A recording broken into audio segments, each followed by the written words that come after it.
Perseverance is what keeps a person from falling apart.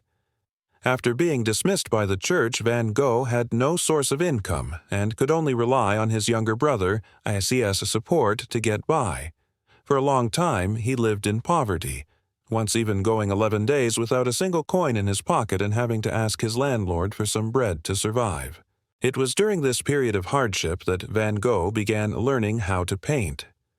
Starting a journey in art at the age of 27 may seem too late.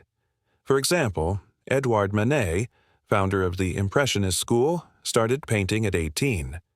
Claude Monet, the man behind the iconic Impression sunrise, began at 15. Van Gogh's friend Paul Gauguin started at 10, while Spanish painter Pablo Picasso had been painting since the age of 8. Van Gogh, on the other hand, knew nothing about proportions, lines, or the play of light and shadow. He only felt that painting helped him focus and brought a deep sense of inner joy. If it were you, would you dare to start over at 27? At that time, society's aesthetic standards were still dominated by the neoclassical school, which judged a painting primarily by how closely it resembled reality. As a result, Van Gogh's work was often labeled ugly. On top of that, repeated heartbreak made life even harder for him.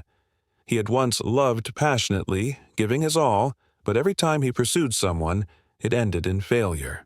Drowning in emotional turmoil and professional setbacks, Van Gogh spiraled into one of the darkest periods of his life. And yet he never complained. He swallowed all his sorrow and frustration, never giving up on his longing for life. In his journal, he wrote, "I choose the path of truth and hardship. On this path, a man does not rot away. I will never give up my goals. On the contrary, this only drives me to strive harder for success."